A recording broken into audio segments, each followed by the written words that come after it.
শ্রী পরমাত্মানে নমঃ। ওম শ্রী পরমাত্মানে নমঃ। আজকে আমরা যে আলোচনা করব তা হচ্ছে গীতাশাস্ত্র।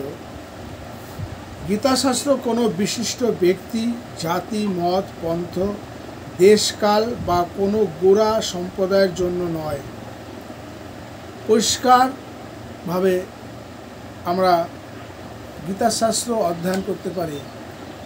এখানে তাই লিখেছেন, গীতাশাস্ত্র কোনো বিশিষ্ট ব্যক্তি, জাতি, মত, পন্থ, দেশকাল বা কোনো গোড়া সম্প্রদায়ের জন্য নয়। গীতা সার্বলৌকিক, সার্বকালিক ধর্মগ্রন্থ। গীতা গ্রন্থ প্রত্যেক দেশ, প্রত্যেক জাতি এবং প্রত্যেক স্তরের স্ত্রী পুরুষের জন্য, সকলের জন্য।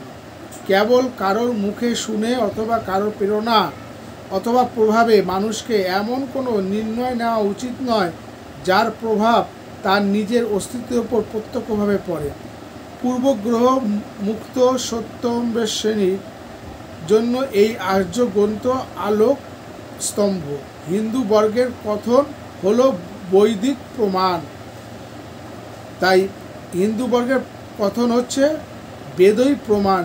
বেদের অর্থ হলো জ্ঞান এবং পরমাত্মা বোধ। সেই পরমাত্মা না সংস্কৃত ভাষাতে আছে না সংহিতায়। পুস্তক তো কেবল তার সংকেত করে, বস্তুত পরমাত্মা হৃদয়ে জাগ্রত হয়।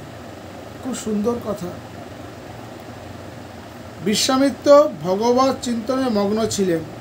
তার ভক্তিতে প্রসন্ন হয়ে ব্রহ্মা তার কাছে এসে বলেছিলেন, আজ থেকে তুমি ঋষি।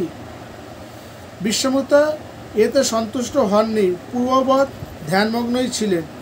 কিছুকাল পরে দেবতাগণের সঙ্গে ব্রহ্মার পুনরায় এসে বললেন, আজ থেকে তুমি রাজর্ষি। কিন্তু এইবারও বরে তিনি সন্তুষ্ট হননি, ধ্যানস্থ ছিলেন। ব্রহ্ম দৈবী সম্পদ নিয়ে দেবতাগণের সঙ্গে পুনরায় উপস্থিত হয়েছে, বলেছিলেন, আজ থেকে তুমি মহর্ষি। বিশ্বামিত্র বলেছিলেন, না না, আমাকে জিতেন্দ্রীয় ব্রহ্মঋষি বলুন। ব্রহ্মা বলেছিলেন, এখনও তুমি জিতেন্দ্রীয় হওনি। বিশ্বামিত্র পুনরায় ধ্যানস্থ হয়েছিলেন। অপগ্রভাবে তার মস্তিষ্ক থেকে প্রচণ্ড তাপ অগ্নি নিঃসৃত হচ্ছিল।